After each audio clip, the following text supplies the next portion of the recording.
Okay, so the Masters of Fate have really asked for it this time. They want me to go over the entire history of Speed Racer. And I'm not just talking about the original anime or the 2008 movie, I mean the entire franchise as a whole. Up until doing this video, I hadn't had much experience with Speed Racer outside of The Next Generation and the aforementioned 2008 film. Oh, and UB Funkies. You can't forget about UB Funkies. But hey, enough stalling, let's just get right into the action, and trust me, there's a lot of it. Welcome to part 1 of the complete history of Speed Racer. Speed Racer, or as it's called in Japan, Mach Go Go Go, was created by Tatsuo Yoshida. He designed this based on his previous manga series called Pilot Ace. Now, as far as I can tell, they don't take place in the same universe per se, but Yoshida heavily relied on Pilot Ace in order to give Speed Racer its sense of action and art direction. And speaking of that art direction, Mach Go Go Go would be set apart from Pilot Ace in one particular way. It would have some heavy influence from Western culture. Many of the gadgets in the series, particularly the Mach 5, were based on gadgets that stuck with Yoshida when he saw the James Bond films. And then as for the character design, especially when it came to Speed Racer, there would be some heavy inspiration from Elvis Presley of all people. I didn't see that coming. So after deciding on how the art style would all come together, he settled on a plot. Speed Racer was a young man who was gonna take the world by storm by becoming the best racer in the world. He had his girlfriend Trixie to cheer him on, and he also has his dad to shout him down. See, Pops Racer, as he's known, is fairly overprotective of his family after losing his son Rex. Rex, as it turns out, had a falling out with his dad after wrecking the Mach 1. Unbeknownst to the Racer family, Rex still races to this day under the guise Racer X. Speed Racer is also accompanied by his younger brother Spritle, his pet monkey sidekick Chim Chim, and his girlfriend Trixie. Throughout each race and each arc, these characters would grow closer together, and the bond between them being one of the main staples of the series. But when it's not focusing on the family back home, it's all about Speed Racer going fast, taking names, and winning challenges, at least when he can.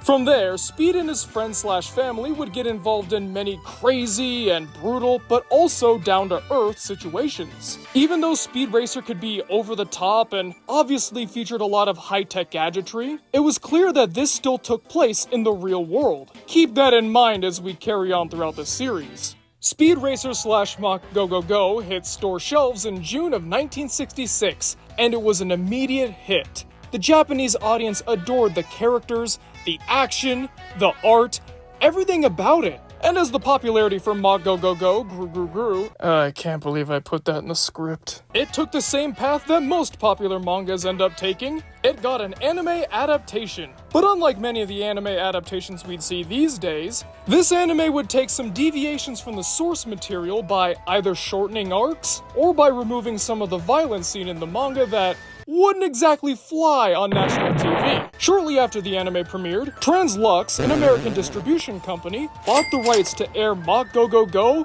in the United States. Now officially known as Speed Racer, the English dub of Mach Go Go Go would take some more liberties from the original manga. Whereas there were some alterations from the source material in the Japanese version, the English version took things a few steps further. As I've said before in numerous other videos, you can get away with a lot more overseas than you can here in America. And that was back then, when people were a lot less willing to see things like violence or mouthing off to authority figures in children's programming. But even though the English dub ended up being fairly different from the Japanese version, that didn't stop it from being a giant hit in the States. Keep in mind, this is one of the first anime that American audiences were exposed to on a large scale. There were things like Gigantor and Astro Boy, but this is the first one that really made it big. The simple reason is that when you compared it to the competition, Speed Racer was unlike anything that the audience at the time had ever seen.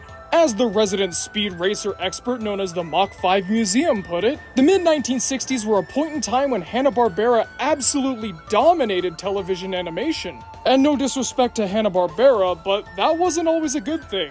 They would tend to go for quantity over quality when it came to their shows. So when you saw these generic clones of each other that had stilted, lifeless animation that didn't move very much, and then BAM! Speed Racer comes onto the scene with its interesting characters, dynamic action, and, unique style of line delivery, and that's obviously gonna turn some heads. Was it for everybody? No. Did some people brush it off as being too weird for them?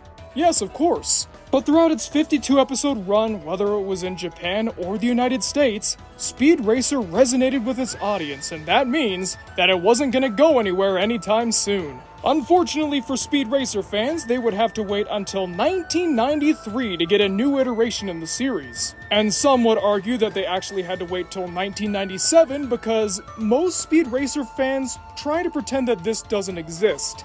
Welcome to the horrors of the New Adventures of Speed Racer. This is an American reboot of the original anime, and I have to give them credit. For the most part, they stayed really faithful to the source material. All they changed was the setting, the story, the world, the existence of mutants, the gadgets.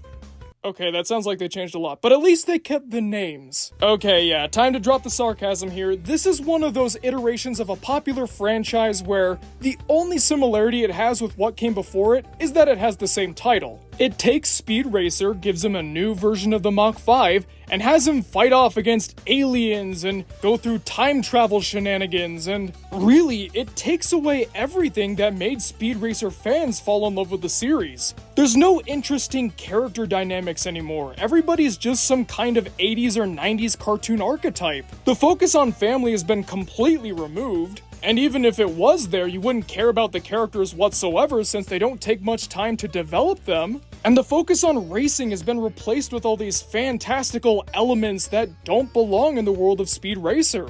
Remember how at the beginning of this video I said that even if Speed Racer could get over the top, it was still in the real world? Now, not so much. And if you're wondering why it turned out like this, well, this was partially developed by Fred Wolf. And if that name sounds familiar to you, well, he's one of the main people behind the 1980s Teenage Mutant Ninja Turtles cartoon. What worked there wouldn't necessarily work in Speed Racer, but I guess he had to try anyways. The series ended up being a giant failure, only lasting one season with 13 episodes. It angered the fans, it resulted in very few bits of merchandise being sold, and perhaps the most egregious thing this accomplished, it ended up stalling development of a Speed Racer film for another decade. As it turns out, this wasn't made to be a continuation of Speed Racer, it was meant to be a cash-in to launch a movie line, a toy line, and all this other stuff that didn't really work out. And in case you're wondering, no, this would not be the same film that we would end up seeing from the Wachowskis. This was something else entirely. Next to nothing is known about it, so I'm not really going to talk about it here. But I have to wonder, if The New Adventures of Speed Racer was a hit, and they made this movie because of that, would the movie actually adapt Speed Racer? Or would it adapt the cartoon from 1993? We might have dodged a bullet here. Unlike the original Speed Racer, which has each episode readily available whenever you want to watch it, some of the New Adventures of Speed Racer is lost media. Oh sure, we technically have all 13 episodes, but I hope you can speak Russian. After the disastrous New Adventures version of the show, it was up to the creators of the original to make things right. If there was going to be a Speed Racer reboot, it was going to be on their own terms. And that was Speed Racer X. But that's a story for next time. Well folks, thanks for watching the video. What'd you guys think? What's your favorite of these two when it comes to iterations of Speed Racer? Somehow, I think I know which one you're going to pick. Anyways, comment below and let me know because I'm always excited to hear what you guys have to say. And now it's time to thank our wonderful Patreon people, starting with our Masters of Fate. Chan 11, Drew the Stew, Kev Messick, Manny Paredes, MD the Dude, Ryan Williams, and Woody Woo. And now our executive producers, Aaron Vasquez, Albert Robinson, Blackjack, HR Hoffman, Indiscreet One, Ravioli Supremo, Unkale, and who else but Zane. If you too would like your name read at the end of every Media Mementos video, then why not donate to the Patreon? We've got a link in the description below for you to check out. Down there, we've also got a link to the Media Mementos Discord server. Why not pop in and say hello? Alright folks, thanks for watching the video and I'll see you guys next time, okay? Alright.